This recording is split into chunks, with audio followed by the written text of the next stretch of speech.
folks, this is just a very quick video looking at steam tap removal and getting this black Bakelite knob off.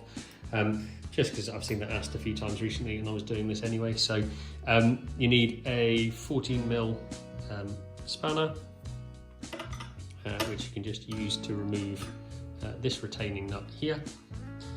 And hopefully those aren't too welded on normally. Just take that straight off. Just unscrews from the body.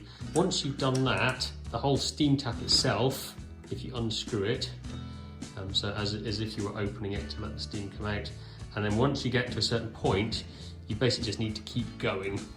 And what will happen is if you keep going, these can get quite tight and quite stuck sometimes, but generally speaking they come eventually. You're basically unscrewing it beyond that point and kind of unscrewing it from a housing inside here. So if you keep going, what will eventually happen is that steam tap will remove. It's quite hard because the tripod is right in the way of where I need to be. So as you can see in here, look, we've got the retaining nut, got a little washer here, and there's a gasket that's coming next. I think actually the gasket is just getting jammed on the way out here. You can just slide something in, just ease that out beyond.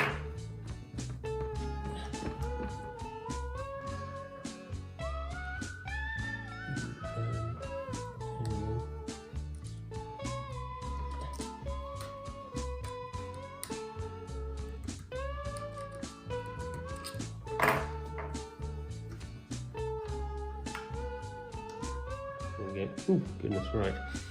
So that should come out. You can see actually the gasket on that one. It's just a little bit stripped. You might want to clean this up a bit as well. So this has actually been cleaned a little bit recently, but it was a job I didn't quite finish. So anyway, that gasket's stripped ever so slightly. So anyway, once you've got that bit off, that normally is a little bit easier than that, I have to say. You'll find you've got your steam tap assembly, but if you want to now get into this and get these washers and replace all these washers here, you need to get this head off here. And the way to do that is there is a little roll pin in the centre, and you just need to knock that out. The easiest way I found to do this is with an M4 bolt, or you can use something thin, so that an old drill bit would also work. And you just pop that on the top on one side. It's slightly tapered, so you normally find, I think, the side where it's flush is the one that you knock out from. I tend to find, but it's not always the case. And we're just going to basically knock it. Sorry, not the side where it's flush, the side of the flush where it's flush isn't the one you knock out from the other side. So I'm just I'll pop that in there, and basically what I'll do then is give it a whack on the top. I probably will go and find a bolt, actually, it's slightly easier to hit. Or anything else really, and just give it a little knock on the top there, and it should come straight through.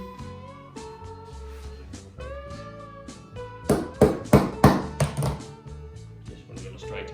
And what you find is if you give that a few nice taps, you'll see that the roll pin comes out, and then if you continue on that theme, you just knock it all the way through. And once you get it far enough, you should be able to grab it with a pair of pliers, and it'll come straight out like that. So once that pin is out, you see that will come straight off, and the whole assembly then will just come off, and you can clean everything with hot water. And when you're done, it's just a case of reversing the process. So again, just have a little look where the thin end is. It should slide in quite easily back into its slot if you've done it right. It sometimes needs a little bit of wiggling to get it lined up. Once it is lined up, it should slot in fairly easily, and it's just, as I say, reverse the process. A few taps back into the housing quite lightly. I have to say, for this I don't use it like a proper hammer. I've just got a little silly one like this, which is more than enough. It's also useful, it's got some pliers in it. And once you've done that, make sure that your gaskets and seals are all seated correctly. Your gaskets and washers are seated correctly, so it should have a washer, gasket, washer, and then this retaining nut, and it's basically the reverse of when you took it out. So you're going to screw it back in. That'll go a little bit easier this time. There we go.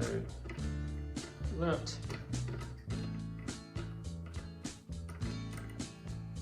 And close off.